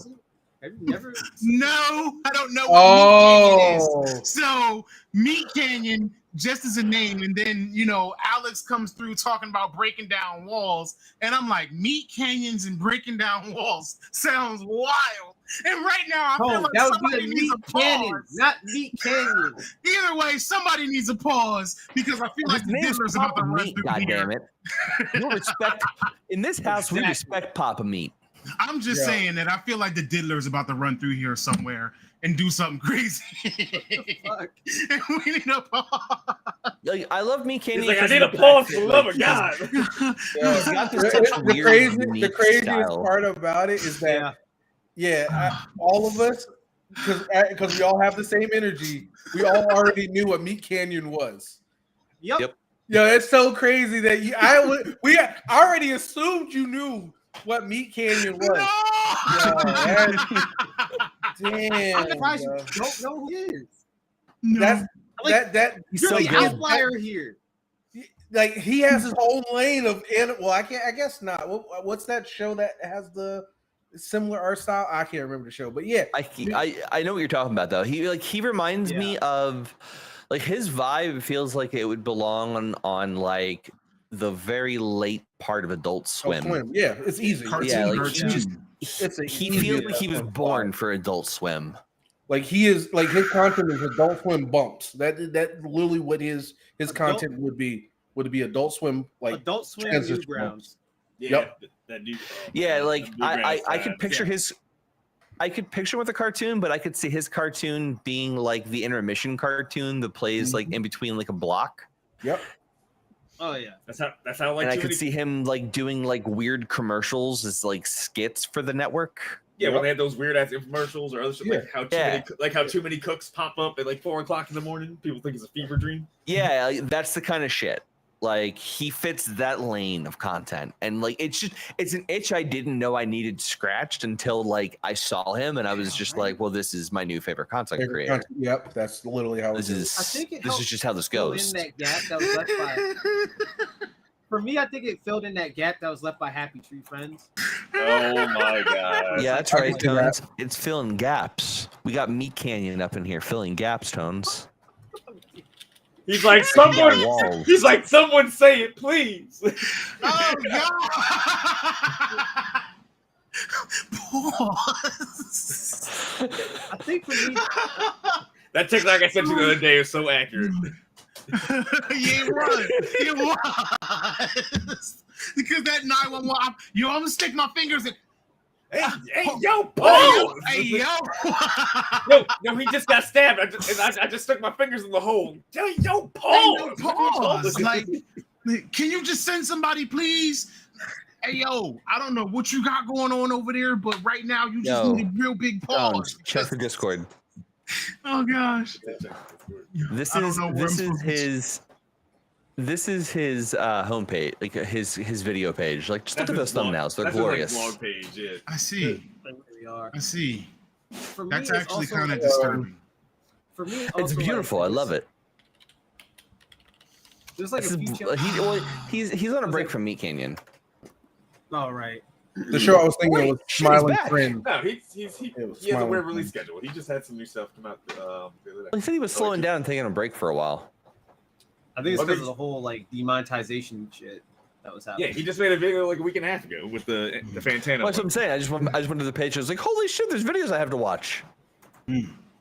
So, all right. So, if you were a content creator, what would you be doing to try to achieve your goals as a content creator? Like, how would you get to that goal? Whether that goal be monetization or subscribers or just outreach goals. That's such a weird question to ask, considering we are content creators. So like, it's a weird question to ask. I mean, I guess is that more for the audience or for us? It's for us. Because it's actually it could be used as like a lot of this could be information that can be used as constructive feedback in order to better our channel.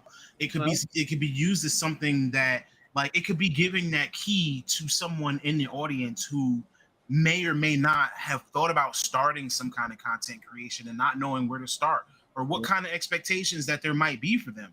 So a lot of this information going into content creators and talking about past situations, or even what we personally think about what the content creator scene is right now, it could be very helpful for somebody who might just be coming through and didn't know where to begin, didn't know what to expect, might be having a bunch of anxiety, psyching themselves out. Like APOC said, he hates his voice. I'm gonna be honest, I don't really like hearing my voice back, but at the same time, when I'm on the phone or anything like that, people tell me that I sound like I belong on the radio. I don't see it, but whatever. Yeah, I feel the same way about my voice half the time. I feel like I sound like awful, like an octave too high for me. I wish I had more bass. I feel the same. I feel the same. So all sound fine. I'm numb to it now from all the video editing, so it's like whatever. And I'm like, very much behind the camera kind of guy. Like some of these people that we talked about, I may or may not have been around before. You know what I'm saying? Like I've always been behind the camera. I've been lesser known. So like again, it's literally just kind of, these are questions not just for, you know, point of conversation, but I also want to make sure that the content that we provide is giving somebody knowledge, it's giving somebody direction, it's helping somebody in some way, shape, or form. I don't want anybody to ever feel like they came from watching us, especially if they watch us for the entire time. I don't want anybody to ever feel like they came from watching us and never got anything from it, like it was a waste of their time. Either you're gonna laugh, you're gonna walk away with some kind of knowledge, I want everybody to feel satisfied at the end. If we made y'all laugh at least once, I did my job. Pause. Is that once everybody feels satisfied at the end? Maybe the pause is like a period at the end of the sentence. Maybe that's what it was. So how would you achieve those goals as a content creator? I'm still trying to figure that out. Tools and things of that nature. I'm still trying to figure that out. I'll throw myself in the bucket. I mean, you are probably the one that has the longest amount of experience in this, I'm guessing. Yeah, I would definitely say I've been here for too long on Twitch and Justin TV. But I would definitely say more that. Yeah. So I would always say, like, when I had delusions of grandeur, I would definitely say that's where I started with my introduction to content creation. I thought that I could just put stuff up and people were going to flock to it without any, full knowledge of what it takes to even get content to people. It was full ignorance, but I would definitely say stay grounded was probably one of the best things that I've learned. Understand my niche or understand my lane of content, and then attack goals that I set within that lane.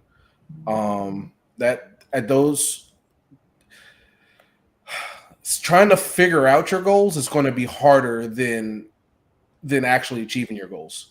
I'll say that much. Yeah. Okay. So what you're saying is that we should start doing Bass Pro Fishing, like no bass fishing. Do not go down that lane. No Sega bass fishing. No Sega bass fishing. No, what I'm saying is you could stream it, but I don't know that community that will come and follow that. Those are some people. if you want to entertain that. Did they have vicious? Oh, I'm about to say. No, they're not. I mean, we could always do deer hunter streams. Yeah, people love that. What's that? What's that? The trophy, the whatever Cabela's. Yeah, the Cabela's. There was one hunting game I wanted to get because you could drive around in trucks and drive locations and hunt stuff. Jambo Safari. Oh no, that's not Jambo Safari. You're thinking of I think that was the hunted one that came out where you're like. I think that might have been. Yeah, it was like the second expansion they had. It's on my wish list somewhere. Yeah, it's in there. I was like, yo, this is pretty dope. You can fish, you can hunt. I was like, yo, all right. Yeah, it's like Fishing Planet on steroids.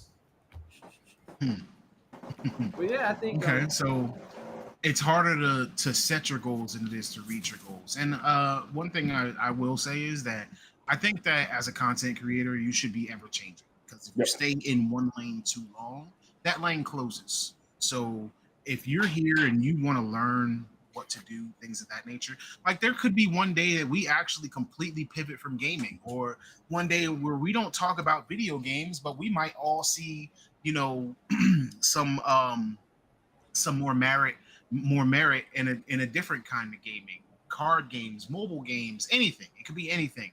It could be tabletop games. It could be Monopoly. We might have an episode about Monopoly, although that would probably be boring. You don't know. There might be people who want to watch people play Monopoly. Yeah, I mean, Monopoly can get vicious. It can, but I actually boycott Monopoly because they stopped putting the horsemen in the box. Yeah, they did. Did they? Yes. I haven't played Monopoly in a minute. I don't even know what the pieces are anymore. So now I got to figure out what I want to use, what token I want to use to move myself around the The board. Wolf Bob doesn't want you to have horses. Sometimes they have miniature ponies if you get some of the older ones. Yeah, maybe I'll just get a special like character type Monopoly or Get something. get a Rick and Morty Monopoly. You'll be happy. Oh, that would be so fire! But I need to be Rick, and I think everybody's going to be fighting to be Rick. Yeah, we got one sitting somewhere. There's a every kind of Monopoly out there at some point in time. You know, there might be a Monster Hunter Monopoly. I think they're. Oh, I got the best. I know there's a Monster. I got the best Monopoly for like $5, like 3 months ago. Video game Monopoly, like on your cell phone? Actually, no. I'm going to go get the box. Be right back. Oh, Okay. I'm excited. It's Mega Man.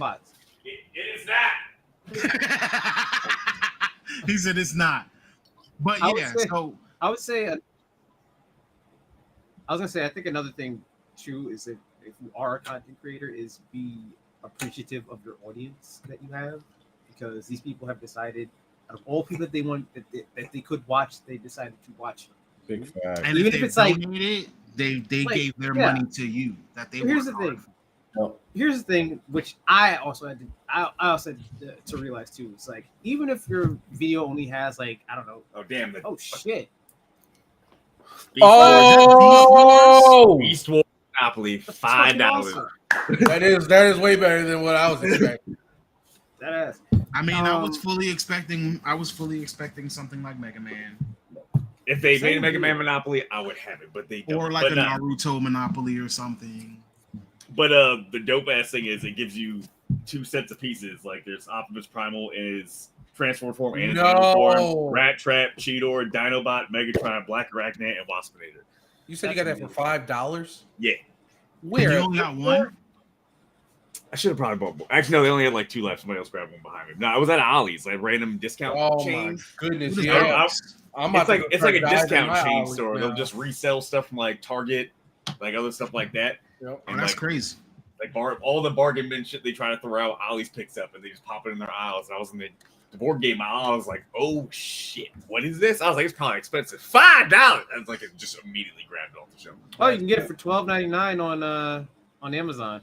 Dang, you can resell that thing. $7 profit. Let's go. Dang. All right, so we can wrap it up soon, because you know we don't want to keep y'all too long. But Oh wait, I wasn't finished saying about. oh well, then finish. I was like, even if you like a video has like, I don't know, like 70 views, it's still 70 eyes that looked at your thing as opposed to somebody else's at that point in time. So it's frustrating when you see other people who get like tons and tons of views, which maybe theirs is with considerably less effort in their content sometimes. But it's still eyes that are on yours. It could just be no views. Some views are better than no views. Yep. Even One one view's better than view no is better than no views. Yeah, one view is better than no viewers. I also think that last night he was a streamer. I also think that what we need to realize is that we are going to send these links and we are going to send our pages and our channels out to our closest family and friends, expecting that they follow, that they subscribe, that they like, that they view, that they consume. And that is also a very, very, very wrong thing to do. Because yes, you want your friends and family to support and follow you and to do things for you, but like at the end of the day, you're not gonna grow that way. Like you want people to follow you and view your channel who are going to consume, enjoy, and participate. And even if you guys are friends and family of ours, we appreciate the fact that you come here because you could have came in, tuned in for 2 minutes, turned it off, and then kept it moving and never watched again. So, like, you obviously got to be getting some kind of enjoyment out of being around us. So, yeah, those are different expectations. This was actually another question that I had was if you had somebody who was starting content, what tips would you give them? And I think that we've actually turned this entire question into something like that because again, these are different things that we know because we're consumers as well as creators. Now, one thing that I would ask is if you could talk to your favorite streamer, your favorite YouTuber, TikToker, is there something like a tip that you would give them to make their content better? I think one of the rule, like not a rule, like I think the thing that can help anyone, whether it be live streaming or YouTube content, is come up with some kind of like consistent upload schedule or streaming schedule so people know when to check your channel for stuff. If they know you streaming Monday, Wednesday, Friday, 8 to midnight or 8 to 2 in the morning, whatever, as long as you stick to that, then that's going to help a lot because it builds that consistency up and people got that people in the back of my hands like, oh, I'm bored. Oh shit, so and so streaming. Let me go like tune into that. Like it plants in the head so they know to come back. He said I tell Speed to calm down. Yeah. Speed wouldn't be Speed if Speed calmed that's down. His content. You Yeah. can't, that's his lane now. That's his bag, bro. He can't veer off. He's stuck there now. He gotta keep that same energy. I feel like he's like 40. Not gonna lie, I feel like a boomer when I watch Speed. I was like, yo, you're so loud. Can you Like, calm I mean, down? It's like, just to like throw it in perspective for like my age group, I guess. If you look at like somebody like KSI, going away from like the Jake Paul or the those guys because they all eventually intertwine. But KSI, when he first started, he was Speed. Like that's who he was as a person. Yeah, his content was strictly loud, like just hardcore soccer, and just over the top stuff. And then you can see he slowly tried to figure out algorithms and what YouTube was going to become into what he is now. I would probably say one of the craziest. We're going back to pivot transition content creators that have survived the YouTube era, along with all the others. But yeah. It's like it is scary that he started on that content and then slowly evolved into. The internet's wild, and the people who have survived content creation on the internet have probably some of the craziest stories of what made them stay with it and try to even pursue the juggernauts. Exactly. I mean, you got Corey Kenshin who doesn't upload very frequently at all, but I guarantee you, if he put out a video tomorrow, it's getting millions of views. But yeah, it's easy. He's got a very, very, very, very loyal fan base. Like, they're the ones who are constantly bombarding him every day with, yo, put out another video. Where's the next video? You haven't made a new video in like so long. Consistently. That actually brings me to one of my final questions. Like, so, all right, you say he puts out a video spontaneously or randomly or whatever. Yeah. Do you prefer your content to be like planned and consistent, or do you prefer that spontaneity? Like, does that spur at a moment content make something better than the other? Do you like the format? Like, do you prefer that somebody does something and catches something in the wild, or like they have a well-written and planned out type of show? That's personal preference, how you want to eat your content or what you've been conditioned to for your content. I can go either or because I follow people who have an actual set schedule But then I have people who maybe they work on things like Big Job. Big Job, I don't think has like a set schedule because his shit can't be set to a schedule. Agreed. There's editing, high production, actors, all something like his stuff. Like when we watched the Lesbian Homie, there was no way to consistently put that out there. Yeah, and now that he's adding so much music to it, there's a lot of clearing that has to go through it. Yeah, there's a lot that goes He's into putting that a lot of indie artists. That's a lot of indie artists he's switching. John Jones was doing the same thing. Yep. Yeah. They're the ones that walked into that lane, and you know, it was a whole different lane for them, but it took short form content and created long form. And it was highly entertaining. Schedules and scripts and things that I nature. So yeah, I completely get it.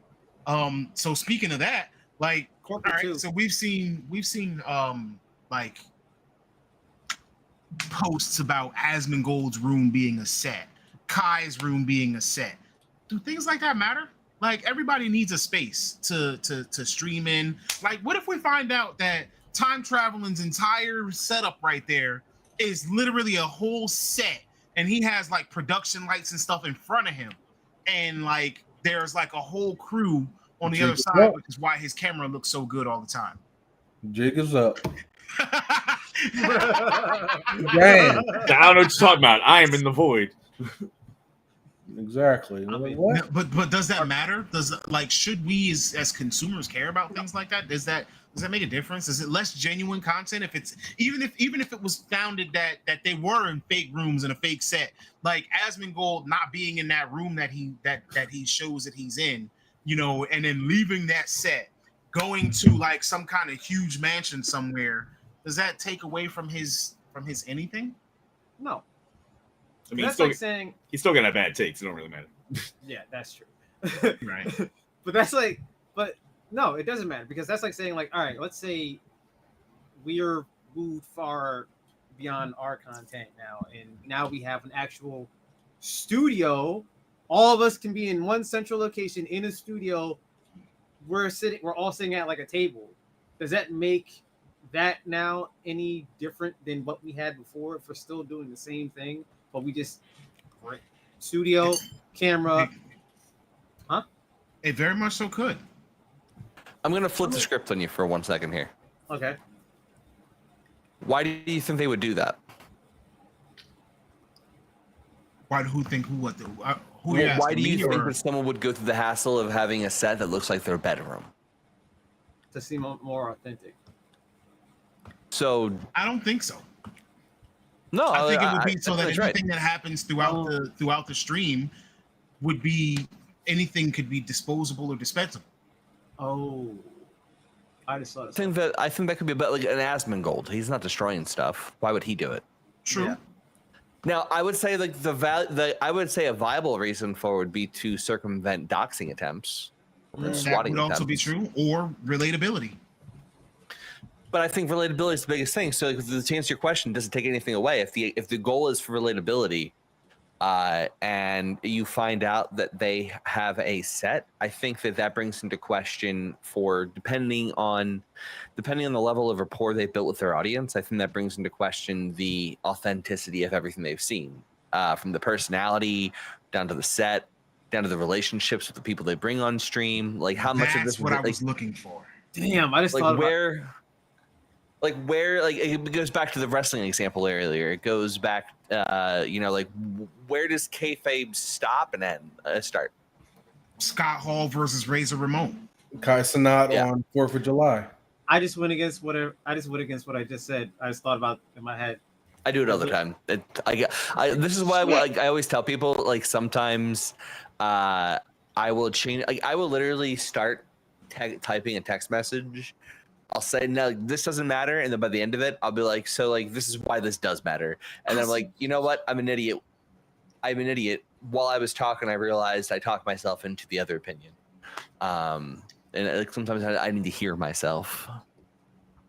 It does matter. Damn, I just thought of yeah. So I was thinking about it. I was thinking about like a couple cooking channels that I follow, where it moved from like a smaller intimate thing of like it's just my camera to this to now they have a camera crew, and then it felt off. Well, because it goes For me, like, let me explain my thought process real quick, and you can see if you relate to this. Okay. My thought process behind it is that when you have something like this right now, where it's a room, we're having a conversation. I think that this is very clear. We're doing this for fun, right? We're not trying to make money. But I think once you start having these production costs, like you start having a studio, you start having staff, you start having expenses, now it becomes a business, and now business has become about making money. So at some point, there's a strong possibility, if you want to continue to have this job and you want to continue to employ people and you want to continue to be able to pay your rent, there is at point going to be parts where it feels like you have to sacrifice parts of who you were to be able to pay the bills. Yeah.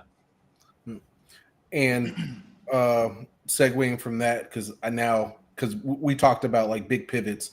I went from video game streaming for a while to just going outside and streaming. I felt, this is just me personally, I felt me being outside doing what I'm doing, there is no question of what I'm doing or how I'm doing it. where you know, there are some people who just, I'm going to do an IRL stream and walk around this neighborhood or something, you know, in that sense, there is no question. It's pretty much, I'm live, I'm on the water, and I'm catching fish. Yeah. In that content thought process, there is no second guessing the thought process of the content. I don't have paid actors living in the water, because if I did, I mean, it would be it's pretty easy. He's not. Yo, I mean, exactly. I mean, I do I've laugh. watched you go from gaming and playing Street Fighter to standing on the side of a riverbank or water, or just casting your line, to evolving into a kayak to a full-on fish finder setup. So you know. But going exactly what Tom was saying, like that thought process has went through my head of authenticity, like I'm giving to viewers, and I kind of felt like I was like, I wanted to tell them like I'm doing this because I like doing it, but for the most part, like what I was getting in return was more of, I don't want to say I wasn't relating or relatable, but it was more so like my content wasn't for a certain audience. It was the same content that, you know, your favorite streamer was probably doing, but my views or my play styles were different than the ordinary. So I was like, maybe people just don't believe I'm real. So I was like, oh, but that goes into a whole story of why I transitioned in my content, and yeah, that's a whole nother story. But yeah, I'm right there with you. Like, one of the reasons I never wanted to do, one of the reasons I will never, so long as I'm a game developer, do solo, like gaming news topics. I don't know if I'll ever actually do video game streams. I don't feel like even on this show at times I can be as authentic as I personally would like to be in some situations, just because of my conflicts with working in the industry. there you go. Like I have to, like Microsoft owns how much. I can't talk about how much stuff in the way that maybe I want to sometimes, or the things I do talk about, like for new audience members who don't know us, like I have to be concerned about, like, will they take me seriously when I say certain things? If I change my opinion about certain things, like if I'm positive about some things and then maybe I start second guessing it, I can't own up to it the way I would like to in some cases, because I don't know how to say certain things.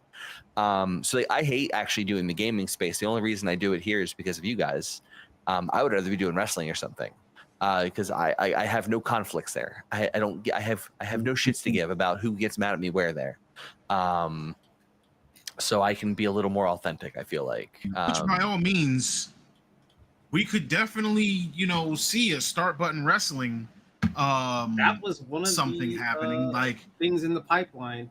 I mean, I'm not. I own the domain for a show called Wrestle Hour. I want to start.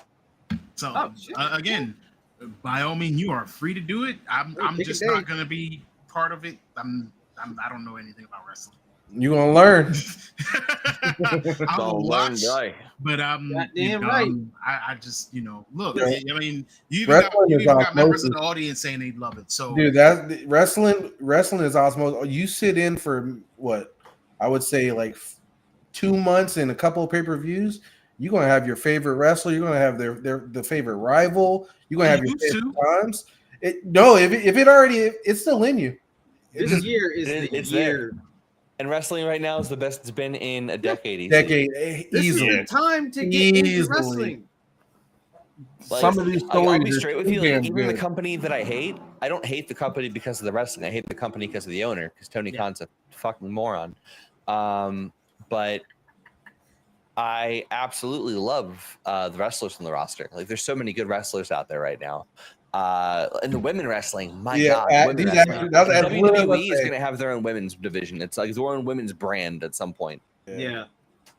And the shit they're doing with NXT and the little crossover between them and Impact is pretty damn great. Yo, it's not a coincidence that WWE started leaning into the black demographic and suddenly it's a fucking good show again. Yeah. It's not a coincidence. Yeah.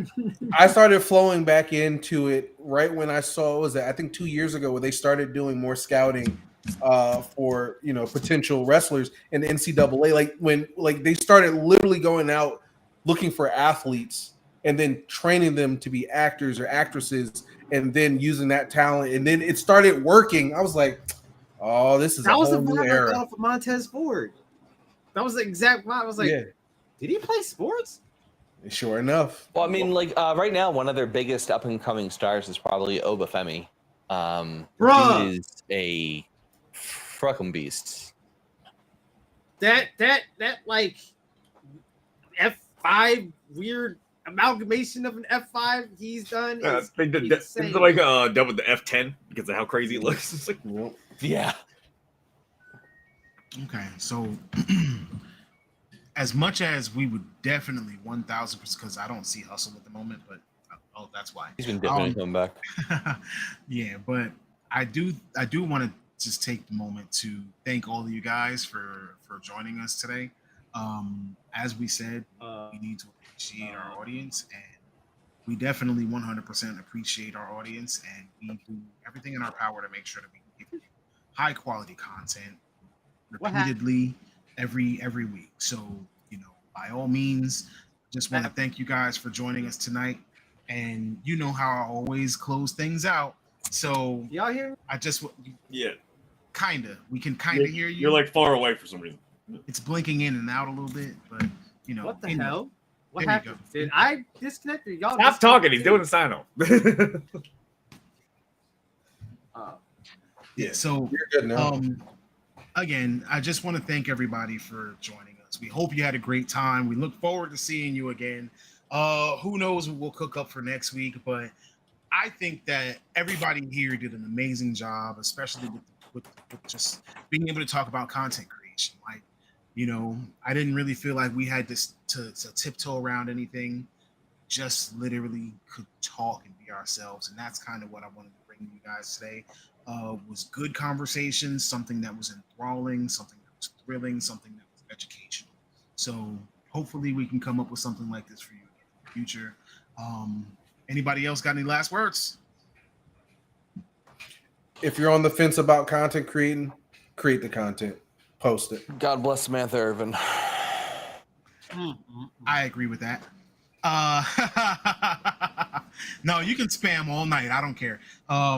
So again, this time what we're gonna do is, if you ever did want to reach out to to an audience, if you ever wanted to start creating content, just press the start button. Just get started. Nothing to it but to do it. Anyway, enjoy. Peace out, y'all. You never know.